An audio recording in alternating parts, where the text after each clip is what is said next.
Life is sweet. Let it sweep you off your feet. Hi, I'm Allie, and this is Find Your Joy. And I'm really happy today. I have a very dear friend who we've been friends for decades now, Cherie Burgess. Cherie is she does Akashic record reading, she does angel card reading, she does energy healing, she does access consciousness bars and body processing. Oh, I mean, the list is really long, and the belt is very full of tools by now. Cherie, welcome. Thank you so much for having me, Allison. I'm really excited to be here. I'm very excited that you are here. Um, you know, I mean, we go back a long way before either one of us were really doing much of this.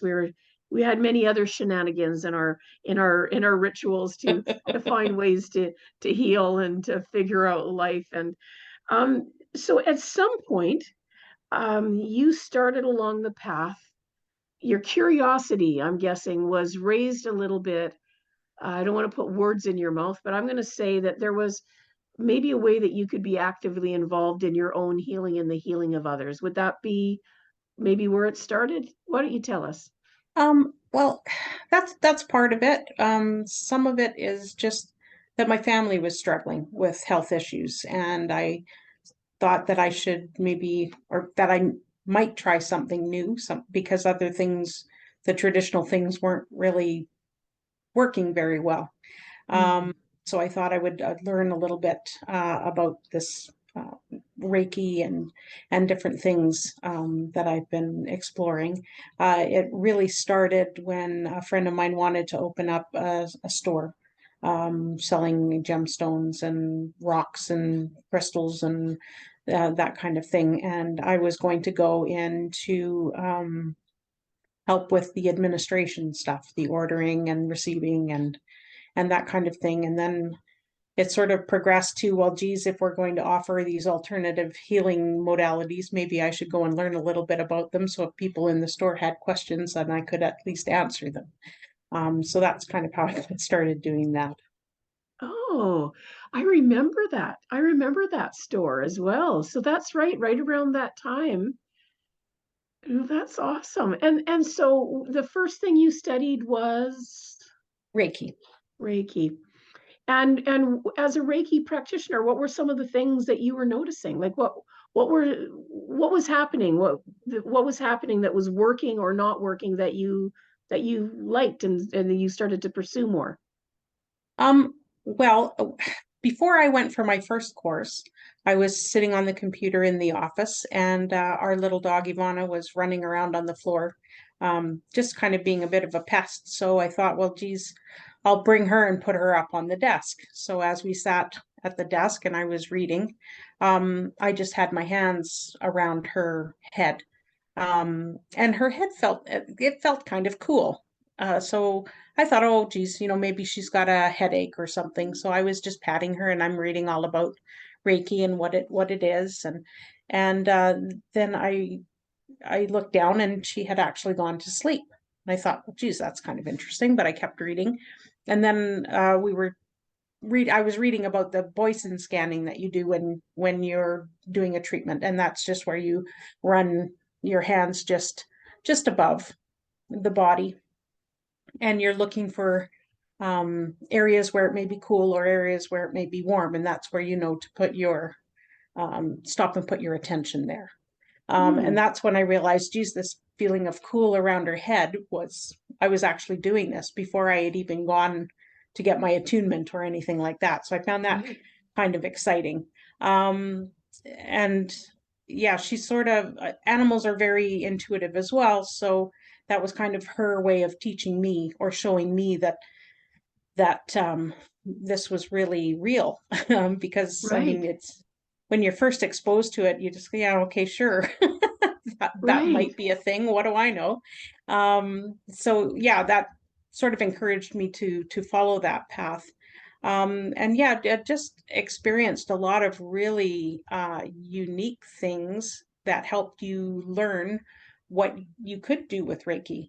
There's lots of stuff that you can do with it. It's good for, your mind, your body, and your spirit. So then the next course was doing distant healing. So when I got finished with that, you use a surrogate. So you have like a teddy bear or something like that. And I had phoned a friend and said, could I practice on you? And she said, sure. So I just said, okay, all you have to do is lay back and just relax. So I started the treatment, and you scan the teddy bear exactly how you would on a body that was physically in the same place with you. And I had noticed that there was a cool area around her knee. So I placed my hands there, and I felt energetically something shift. And at this moment in time, I went to type a message on Messenger for Facebook, and I, like, wow, this was really cool. This thing happened, and like how are you feeling? And my friend at the same time was typing what happened to her. Our messages crossed in the ether, and she was like, well, I felt this pop in my knee, and boy, does it ever feel better, So Oh, I was, wow, maybe there is something to this. Maybe it's not so woo-woo.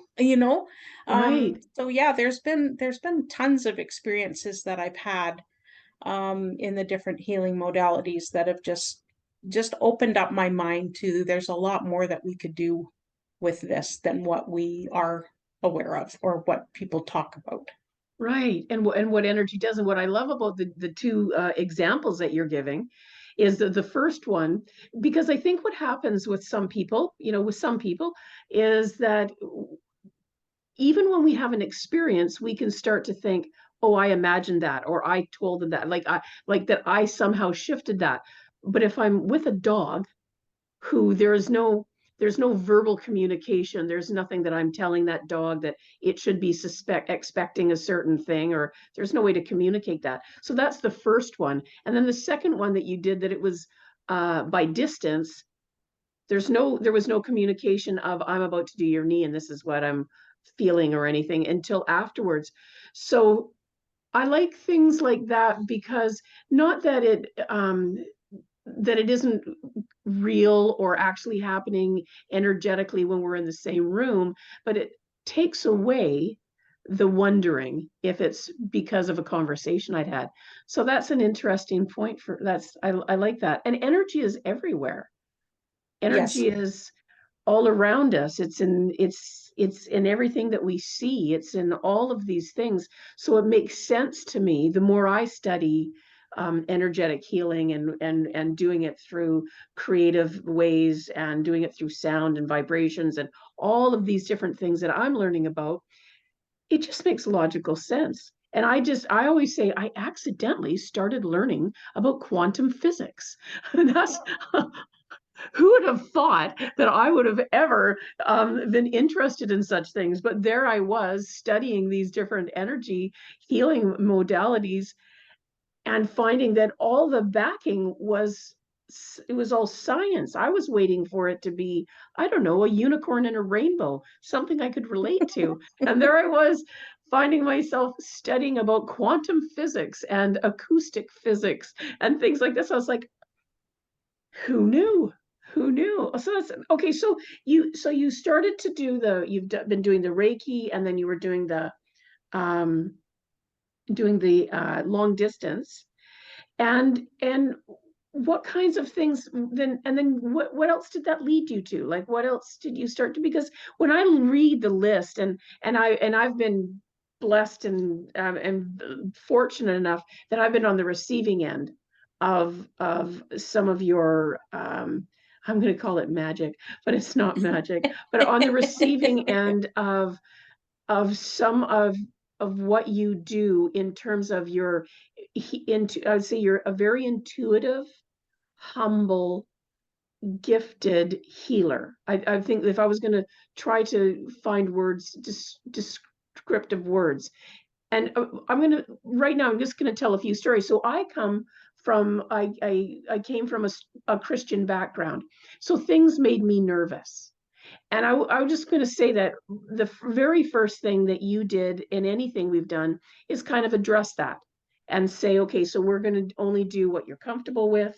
You're going to let me know, and just know that I'm just going to be open, and I'm just going to share that with you, whatever happens. And I think for me, that's what made things be so safe for me when you were doing them, that you never came to try to crush what anybody else thought or try to tell me what was going on for me. It was always about the sense, whatever that you felt like you were picking up through the ether, through energetically, through just listening, through intuition. So I appreciate that about you. So where do we go from here? Where did you go from there? Basically, I think I just tried to explore, right? And tried to approach these healing modalities with a childlike wonder, where you're just kind of like, people would phone and say, "Hey, can you do this?" I'm like, "Well, I don't know. I've never done that before. Do you want to try?" Like, I'm game to try. Yes. So that's kind of how you find out a little bit beyond what the book says or what your teacher has taught, is because everybody can do Reiki. Everybody can learn. It's not hard.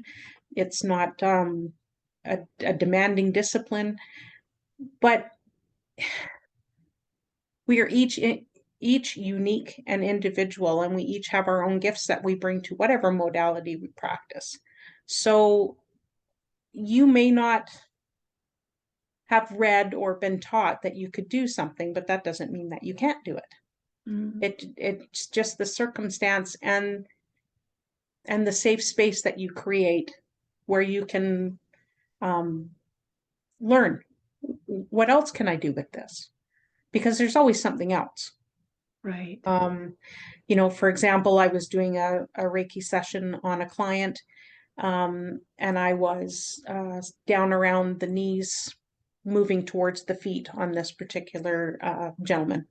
And in my mind's eye, I got a picture of like a mermaid tail. And I thought, that's like, am I crazy? I'm not sure, but that's kind of interesting. I've never seen that before. Right. What can I do here? How can I help here? And so I got the intuitive hit to roll this thick skin that's like, I don't know if you would, like, thick, like a real thick rubber. That's kind of what it sort of energetically felt like to me. So I rolled that down and removed it, and then continued on with my treatment. At the end of the treatment, I wasn't sure if I should say anything. Right. Because I was thinking it sounded a little crazy, and I thought, my client might think it's even more crazy. But as I was talking with him, I said, I sensed something down around your shins, and that maybe there were some issues there. And he said, "Oh, yes, when I was a young kid on the farm, there was an accident and my shins got crushed." And I went, "Oh, well, geez, that's interesting," right? And then the next day, he phoned me, and I said, "So how are you doing?" And he said, "Well, it's quite interesting. I got to the end of the day after the treatment, and went to bed, and I slept really, really well. And then this morning when I woke up, I realized I hadn't taken any of my pain medication. And I have been taking pain medication for years, right?" Wow. And I thought, that's interesting. Yes. Like, it's always very surprising to me that these things come up, and we actually, if we're open to the energy and we're open to trying something, that we can actually work with the divine to achieve a result that we may not ever have expected. And I always go in with no expectations, because it never shows up how I think it's going to show up. Right. Yeah. So to me, that was just, wow, I was able to help this person. And to me, it's always very, very humbling that the divine works through us. to affect great change for the people that come to us. Wow. Yeah. Partnering. Yes. A partnership is and then it takes it, like you had said, it takes it completely out of our hands, because I'm not really doing anything. I'm partnering here, and I have no expectation. And so everything is just this beautiful bonus, as it were. Yes. Yeah, Wow. exactly. And if we had tried to do something, it would Right. never be as effective as if we are just open and become the vessel for the divine to work through, right? Because when you're doing Reiki, you're not in charge of what's going on. You're just the conduit for the energy, which makes you, like you say, a partner. I do my part, the divine does its part. And then, the people experience the change that they require, because I don't know what anybody needs. I would have no way of knowing that this person had an accident when they were a young person. And they may have even forgotten. So you would maybe never ever get to that place. Right. Right. So I always find that absolutely fascinating. So there wasn't like an intake form or something like that. It's if I'm meaning this as a question, pardon me, not a statement. So what I'm hearing then is that you come and you're not really even discussing what's going on. You're just doing the scan, I forget what would it the Bion Boyson scan, Boyson, pardon me, Boyson yeah. scan, and then you're just listening that way. That's even a more pure form, isn't it? Because you're not coming, I want you to do something with my knee. That's quite an intuitive way to go about it, to just experience the energy that you're feeling and then go from there. That's Yeah, and that's amazing. yeah, and that particular client, within the first two hand positions in the Reiki treatment, was always sound asleep while I did the rest of the treatment. Oh, So, and that happens, and sometimes it doesn't. Sometimes there's people that want to talk through the whole treatment, and that's okay too. For me, it's okay. what makes the person that I'm working with comfortable and feel secure. It's a very intimate procedure that we are working on. And Right. I don't particularly like to know, even if I'm doing a card reading or anything, I don't like to know what the issues are. I don't want to be clouded and get my mind going on it. I want to Right. work with a clean slate. So whatever comes up, it hasn't been coerced or manufactured or interfered with in any way. Right. So getting to the reading, so you do angel card reading. So can you describe or explain to me a little bit about what even is an angel card reading and where you learn to do that, and what is an angel card reading? Okay, I took my classes with Anne Deidre, who is a very well-known psychic. She taught me to read with two decks of cards. So I read with Doreen Virtue's mermaids and dolphin cards, and then angel cards as well. And it's just a divination process where we connect. I may ask you one of four areas that you might want to work on, but I don't want any details. So, for example, career or lifestyle, or love and relationships, or money, that kind of thing. And Right. then you just shuffle the cards. I like the cards to just jump out, so I don't Okay. get anybody to draw a card, which helps because I do most of that over Zoom or Mhm. Messenger video or something like that. So then you've got those cards, and then I'm just asking, okay, well, I'm asking my divine team and your divine team, what am I supposed to be seeing here? How can I help with this? So I will look at like the colors of the cards. I might look at the borders.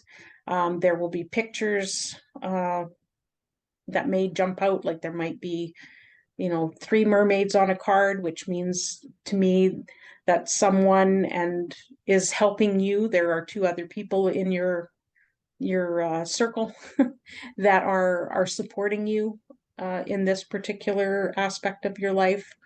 There may be flowers, in which case there's messages that come with the flowers and the colors of the flowers, that kind of thing. And then the messages just come out.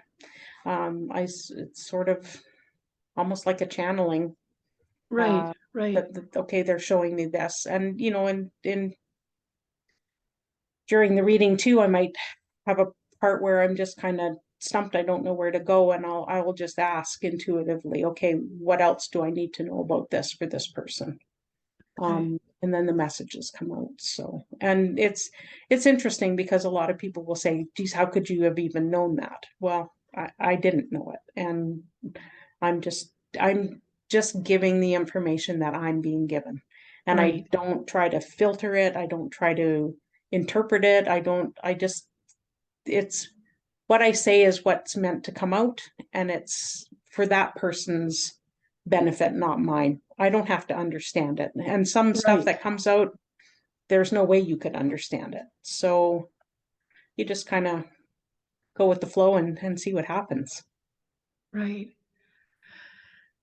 I love that how much you completely separate yourself from that it has anything to do with you. It's that you truly are just a conduit, or you're channeling it. There's a way that that I can see that it would be that it stays at a more pure form when you're doing it that way. And I'm wondering too, when it's online. Now, there's been it used to be in the days, right, that you needed to be in the room with someone and all these things, but now, I mean, especially in the last few years, everything's online. But I've been to a thing where you were doing with your friend Sue from England, and there was people from all over the world getting readings that day. I mean, literally, there are no borders. Not where this is concerned, there are no borders, and anyone can. And so for listeners, I can tell you, when I'm going to make sure that you have all of Cherie's information to get in touch with her. And I mean, I've had people I've had people contacting me after you've done a reading and been literally in tears, telling me, thank you so much. I've never had a reading like I did with Cherie. They've more than one person has contacted me and thanked me and said, thank you for hooking me up with her, because it was so beautiful and so powerful. And there's probably going to be lineups out the door of people I know. If you were here in Victoria, which, I mean, she should come for a visit, there would be so many people. But the good thing is that they don't have to. Nobody has to. You don't have to be in the same town. Is that people can contact you, and we will have all your contact information for them, and they can get a reading. Now, we had discussed earlier, and you may pick up something and throw it at me later, but have you been considering doing offering classes at all for angel card readings or anything like that? Is that something that's coming up in the future? Uh, that may be something that I would consider. I've just been doing the readings for the most part lately, and thank you for your kind words. That always makes my heart sing when I know that I've been able to say what that person that I'm reading for needs to hear. Yeah. And yeah, that might be something in the future that I consider doing. I'm kind of in the frame of mind of I'm still trying to learn this myself, so I'm not sure. Kind of Right. like, would I be a good teacher? And I have taught things before, like Reiki and stuff like that. So I'll turn that over to the divine, and when I get the nudge to do that, then I will follow up on that for sure. Well, we'll all be sitting around in bated breath, because I'll be first in line to take that class. I'll tell you that right now. I'll be like, I think for right now, I surely do hope, because there's so much that I would love for us to be able to cover, and so hopefully there will be a part 2 of this. But Cherie, thank you so much. I love the process that you've taken us through. That you are really looking for other options for healing for your own family, and just that's been the journey that you've been on, and it's been a kind, gentle, and humble journey that I've been very blessed and honored to have been able to be a witness to it, and to experience from my end. Um, I think for sure, if it's okay with you, we'll maybe have a part 2, because I really think that Akashic Records and Galactic Activations and things like that deserves more space than to try to cram it into, cram it into something smaller. Right. So, if that's all right with you. I would love that. Absolutely. Okay. Well, for now, I'm going to say you will be able to get a hold of Cherie. I will definitely have all of her contact information. And I promise you that you would love to have a session or sessions with her around Reiki and angel card readings. And you're about to learn at our at part 2 of this all about Akashic Records and how she got into this, and the types of things that are happening through this for her clients. So for now, this is Allie, and Find Your Joy. Thank you so much, Cherie, for being here today. Thank you, Allie. I appreciate it. Take good care, and we'll see you next time. Thanks so much for joining me today. If you found a piece of your joy in this episode, I would love to hear about what came up for you, so that we can continue to grow the impact of this show. Thanks again. See you soon. And remember, find your joy.